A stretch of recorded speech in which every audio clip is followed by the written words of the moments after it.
Refine. Whoa! That's awesome! Refine blows the whistle on some beloved Seattle relics getting ready to make a comeback. Very cool. They're old. People like them.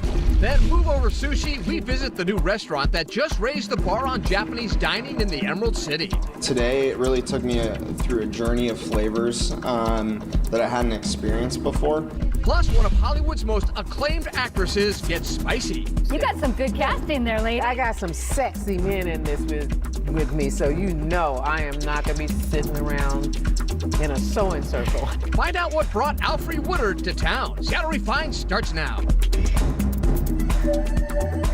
Hi everybody, welcome to Seattle Refined. I'm Gard Swanson. We begin today talking about trolleys, and if you think about it, there are quite a few famous ones. There's Mr. Rogers' famous trolley that took kids to the land of make-believe. And who could forget the New Orleans trolley that provided the title for Tennessee Williams' streetcar named Desire? And of course, no trip to San Francisco is complete without a ride on one of its iconic trolley cable cars. But Seattle has a rich trolley history as well. And as Refined's John Prentice reports, Run Group says it's high time the Emerald City got back on the rails. Sleek modern streetcars like these have been rolling down Seattle streets for more than 10 years now. But one local group is trying to add 2 new trolleys to the fleet. Well, actually, they're not new at all. Call them oldies but goodies, and if they seem familiar to you, you're not alone. Seattle has a long history with streetcars. We have the old streetcars that were here in the 1920s that ran all the way across Seattle and even in between some of our cities. And then in the 1970s, we had a second run at kind of a vintage streetcar on the waterfront. The waterfront streetcar, as it came to be known, was the brainchild of Seattle City Council member George Benson. He brought over 5 vintage trolleys from Melbourne, Australia, and put them along the waterfront. For more than 20 years, riders could travel from Pier 70 to the International District for $1.25.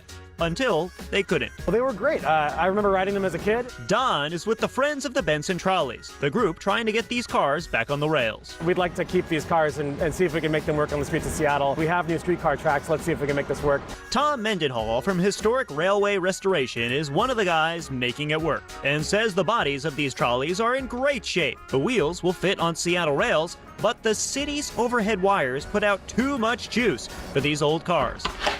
To convert it from 600 volt, which these cars are, to 750. And the way we do that is either by battery pack or by installing inverters.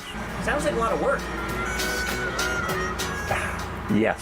So what would happen if you just took these trolleys and hooked them up the way they are now?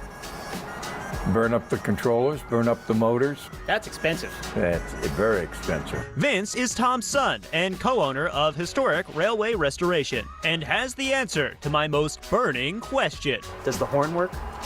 Yes. Can we do the horn? Well, you can do the horn. Are you serious? Yes. Oh my God, let's go. You gotta get up in there. Whoa! That's awesome! It's just fun to play with history and see the cars run and see them actually do what they're supposed to do. Move people. Friends of the Benson Trolleys say they've raised about $50,000 so far via Kickstarter, but will need more money to see the project through. It's actually a pretty affordable way to get more capacity on our tracks. This is one of those great situations where our forward-looking needs also allow us to connect with our past. John Prentice, Seattle Refined. To learn more about Friends of the Benson Trolleys or see John's story again, all you have to do is log on to the website. From trolleys to trailers, one of Refined's favorite cake makers is on the move. We first visited with Charlie Dunmeyer of Deep Sea Sugar and Salt a few months back when she was selling cakes out of an Airstream at the Georgetown Trailer Park. But thanks to a Kickstarter campaign, Dunmeyer is reportedly moving her shop to a larger location in the Carlton Avenue grocery. There's no opening date yet, but we'll keep you posted. I'm always looking for a new place to grab some lunch near my office in South Lake Union. So if I can fight off the Amazon crowd, I am definitely going to check out QQ Bites. It's located right on 6th Avenue and serves up quick, delicious-looking Taiwanese grab-and-go offerings. It's owned by the same folks behind the Bellevue Eatery facing east. If you've tried it, let me know what you think. Sticking with Far East flavors, the first thing that probably comes to mind when you think of Japanese food is, of course, sushi, right? But as Refined's Brandon Burnstead reports, a brand new eatery in Belltown is looking to change all that. In Belltown, amidst the hustle and bustle, an unassuming door is the gateway to another world, the start of a culinary journey. Japanese food unlike you've ever experienced it before. Welcome to Woz. Yeah, I bring the Japanese culture and the Japanese culinary technique, authentic skill with Washington's local ingredients. Chef Hiro Tawara guides diners through a multi-course meal rooted in seasonality and technique, kaiseki. It's best experienced at the chef's counter, where you can watch each dish as it's prepared and plated. This is first course we call sakizuke. It's mean a starter. Hiro grew up in Japan and trained at a kaiseki restaurant in Kyoto. But when he came to Seattle, the jobs were in sushi. He worked at two of the best restaurants in the city, Sushi Capo Tomura and Shiro's, under legendary sushi chef Shiro Kashiba. He said he always educate the people, and the customer really enjoy to learn the new idea. Hiro takes the same approach, introducing and explaining each course as it's served. This one is a spot from local. It's in season right now, so we can get very fresh one. Traditionally, kaiseki is a light meal served at a tea ceremony, a meal dictated by a strict set of rules. I usually don't take pictures of things. Take pictures. It's gorgeous. Each dish is a work of art. You know it's going to be good when you see how it's presented on the plate. Hiro's menu is like a piece of music. It builds. Cold Yukon potato soup with fried eggplant and Oregon Bay scallop. Lotus root bun and sea eel with fresh asparagus. Then it crescendos. It's a A5 Wagyu beef from Miyazaki Prefecture. We call it Miyazaki beef. Wagyu beef, quickly seared and served in a hand roll with sea urchin and roe. It's already been sauced, it's already been seasoned. Just roll it up and go. A show-stopping combination of flavors and textures. I mean, it's a really unique dish, something you cannot get this a lot of places, and it's a beautifully composed bite. There's more. Local black cod, marinated and grilled. To finish, the perfect sweet bite. A red bean pancake filled with fresh fruit. Oh, wow. What do you think? Oh, that's so good. And toasted green tea ice cream.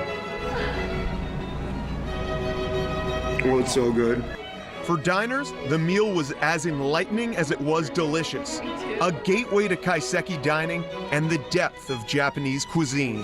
Today, it really took me through a journey of flavors that I hadn't experienced before. It's a fantastic experience. Recommend it to everyone for sure. For Seattle Refined, I'm Brandon Burnstead. To learn more about kaiseki or to see that story again, check out the website. And if you're looking for a terrific spot to soak up some sun and enjoy some delicious barbecue, you might want to think about popping into our sponsor, Pecos Pit. The deck is now opened at Pecos West Seattle location, where you can drop in for happy hour 7 days a week with drinks and food starting at just $2. Pecos Pit Seattle-style barbecue is a real crowd pleaser, with something on the menu to please everyone, including several healthy options. They also have locations in Federal Way and Shoreline, with more opening soon. So if you're in the mood for some BBQ, check it out and let us know what you think. Seattle Refined is just getting started. Are you gonna have an onion obsession sandwich for us today? She's like, no, I'm gonna eat the receipt. We peel back the layers on one unusual Sammy. But first, she's Alfre Woodard. Hear her roar. I got more people excited and sending me well wishes for being cast in The Lion King than anything in my entire career. The brilliant actress spills the tea on being cast in the remake of a Disney classic.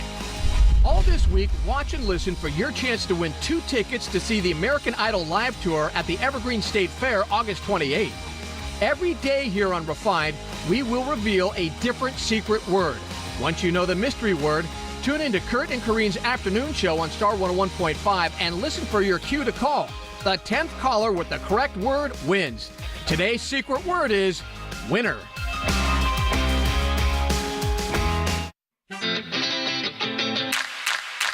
Welcome back to the show. I'm Gard Swanson. Well, her name might not instantly ring a bell, but Alfre Woodard is probably one of the most recognizable faces in Hollywood. In a career spanning 4 decades, Woodard has worked constantly, racking up 18 Emmy nominations and 4 wins, a Golden Globe, and an Oscar nomination for her inspiring work in the 1984 drama Cross Creek. When she's not acting, Woodard is inspiring others through a number of causes near and dear to her, from politics to education to women's issues. Refine's Malia Karlinski caught up with her on a recent stop in the Emerald City. Hi, I'm Malia. Great to meet you. We caught up with actress and activist Alfre Woodard while she was in Seattle as the keynote speaker for the YWCA Inspire Luncheon. The YWCA event was just spirited and wonderful. That organization is committed to gathering the community together in the fight for social justice for all, something that's near and dear to her heart. As an activist, I listen to people. I'm just a person in the world, and I was always raised to go where there's a need and help with the lifting. Besides helping others, Alfre Woodard has a passion for bringing captivating characters to life on stage and screen. She's been acting professionally for more than 40 years. What do you know about it? Some of your beloved films, Cross Creek, Passion Fish, How to Make an American Quilt, Love and Basketball. Yeah. Okay, there's so many great movies. Do you have a favorite? I think more of the experience of making a film. It's choosing between gifted children, kind of. That's a tough choice to make. Yeah, you don't choose between children, even if the ungifted ones, you love them. For her, the line between acting and activism is a blended one. There's certain other artists that you've worked with multiple times, like Mary Steenburgen, Danny Glover, Blair Underwood. Sanaa Lathan. So are you guys just all buddies and you like hang out and do good things and then you also act together on the side? Y'all think they're celebrities, but they're just like workers. They're the people you're with all the time. And while you're sitting around, you're like, hey, did you know that there is a law? They're trying to pass a law to stop LGBTQ families from adopting. Why do you have a microphone if you're not going to use it to harmonize? She has some exciting projects coming up, including an update of a Disney classic. You're playing Sarabi in the upcoming Lion King remake. Mm-hmm. Are you excited about this role? I love doing voiceover for documentaries and for animation, and this is live action animation, so that's really exciting. I got more people excited and sending me well wishes for being cast in The Lion King than anything in my entire career. The new version of The Lion King will be released in 2019. Later this year, she'll be starring in the Netflix movie Juanita. Oh my God, I love Juanita. It's that thing we do to women that we think after a certain age, they cease to be sensual human beings with desires, needs, and all that. And well, so that's not true. Juanita right? blows it out the water. Her and Blair Underwood and Adam Beach. So, okay, you know I got two sexy. You got some good casting there, lady. I got some sexy men in this with me, so you know I am not going to be sitting around in a sewing circle. These days, the star is all about action in the Marvel show Luke Cage. That's the last time you will ever call me a bitch. Also very popular and resonating is your role in Luke Cage. Oh God, it's so much fun. I love her. I love her. Mariah is an assertive, way competent woman. She's smart. Whether she's helping others or lighting up the silver screen, Woodard is not planning on slowing down anytime soon. The more days you live, the more focused your point of view is, the more resonant your voice is. Malia Karlinski, Seattle Refined. The second season of Woodard's hit show Luke Cage comes out on Netflix next month. Coming up on Refined, Star Wars fans get ready to go solo, and a Sammy that just might have you shedding tears of joy.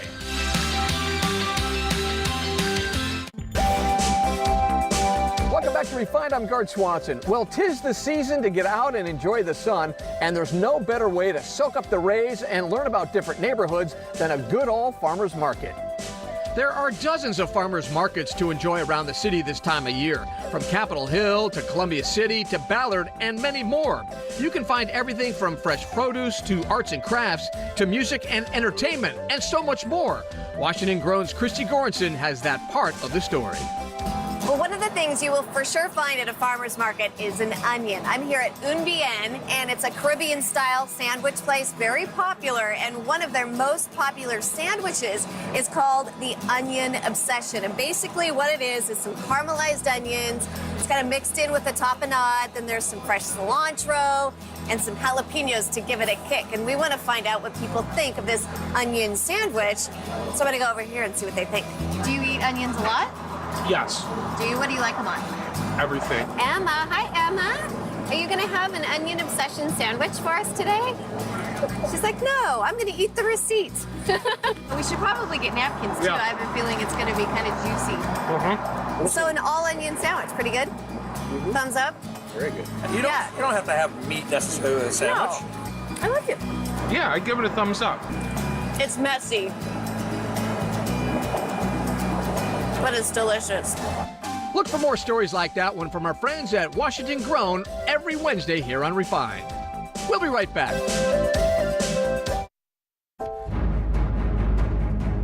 Welcome back to Refined. I'm Gard Swanson. Star Wars fans are counting the seconds until the opening of the newest film in the blockbuster franchise. Push it! Solo, a Star Wars story, hits local theaters tomorrow. It's the original story of how Han Solo became an intergalactic outlaw. There's no Luke Skywalker and Princess Leia, but some other famous Star Wars characters do make an appearance. So is Solo worth lining up for? We'll have a Refined review tomorrow on the show. Of course, you can't swing a lightsaber without hitting a Star Wars fan, but as Refined John Prentice discovered, there are fans, and then there are fanatics.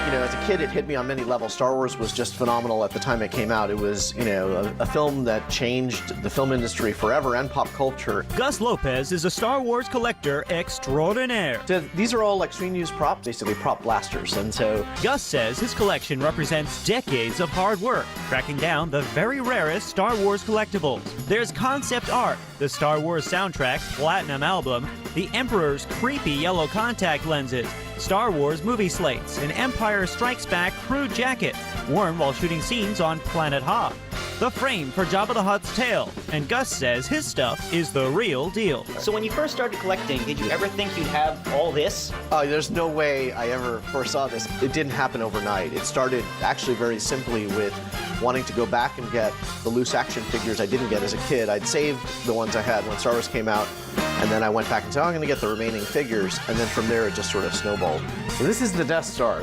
Wait.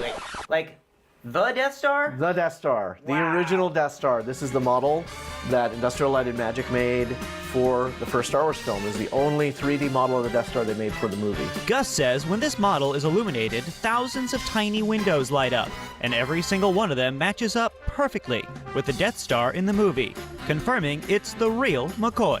Are you expecting anyone? No, I'm not.